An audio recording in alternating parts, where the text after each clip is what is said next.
Mas lain mo gud sabutan kay kabalo na ka ba nga ani day yung buhaton mas okay tong kawat-kawat. Kay minsan man gud pag ginasabutan dili madayon. Sometimes nindot pag naisabot-sabot, gisabutan daw ana siya.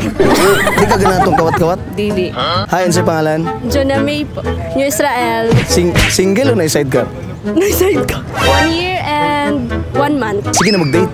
Medyo. Pila na mo kang tuig? 1 year and 1 month. Sige na mag-date. Medyo. Sige na mag-ana. Uy!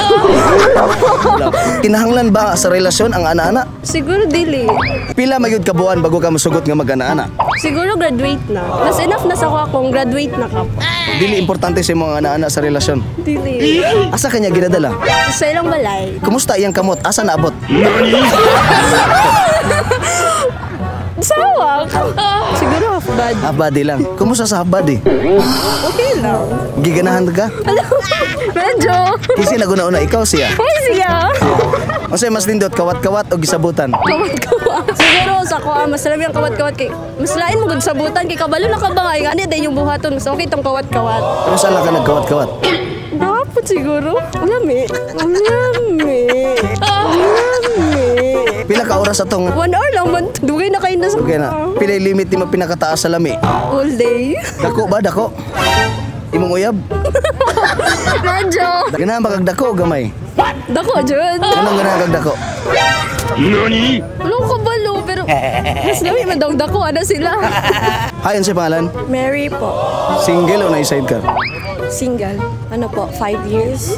Na-try na ba ni mga nisupa ka sa mong parents na guyab-uyab ka? Yes. Nasakpan mo? Yes po. Tago lang po if magkakita.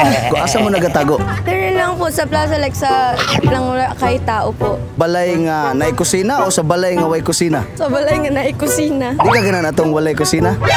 Dili po. Nasuko ba yung parents pagkagbalo nila? Wala sila kabalo. Kung maguyab-uyab, angay ba nga ipahibalo sa parents o dili na? Angay. Para aware po sila and ingon po ni mo nga para open kasi mong parents pero wala kayo kasaba if makabalo sila like sa akong experience po. Yung ikaw nga nung gibuhat man nimo to? For experience lang po. Kumusta man ni experience? Ano, like worst kay pagkahibalo kay while naga-call me dito dito may gipabulag. Sugot ra ka to? First po is wala, like nagsupak dyan ko sa akong parents tapos tong orag na-realize na ko nga bali jod, giundang po na ako. Nakaya nimo? Yes po. Ngila ka? Opo. Good siya nga nakipagbulag niya. Wala siya choice. Kumusta naman siya? Asa naman siya ron? Nanay uyab. Nasakitan ba ka nga nasa ilang uyab? No, wala. Unbothered. Kung makipagbalik siya sa imo No, bawal balik sa ex. nga naman. Wala, like lying. Like pass is pass. Ano sa man ang mas lami katong kawat-kawat o tago-tago?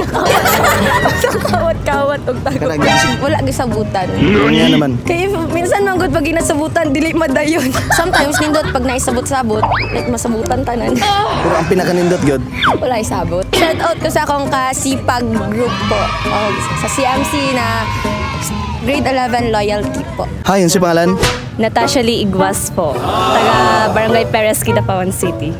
Single o na-sidecar? Single. Ay, tricycle. Kaya nang gipili man yung single ka nga. Kaya ano po, dagang cheater ko. I-cheat na ka sa lalaki? Wala, wad yung kauyab since birth. Dugay na kay kang ugahip. Yes po, since birth. So, kung sa'yo ginabuhat mo para mabasa ka, maligo. O sa man, ang laba. Maligo swimming pool. Mo sa may naa sa fling-fling. Okay lang biyaan, bisa nasa ra ka maibo. Kung sa may gipangita nimo sa lalaki. Kabalo mag-respect sa babae. Di ka gananan ng lalaki nga kung kadate nimo iyang kamot, bisang asa maabot. Dili, syempre. Nakikaila na. Yes po, daghan. Pangputla ninyo na. Asa may gusto nimo putlan? Ang kamot o ang ubos? Ang duha. Kawat-kawat o gisabutan? Gisabutan daw, ana siya. Di ka ganahan tong kawat-kawat? Dili. Mananghid ba mo sa parents o kamo lang magsabot? Mananghid sa parent. Kay respeto pa sa parent. Shout out din ka sa taga CMC. Hi! And sa akong mga friends. O kay mama, kay papa, nana ko dari ma.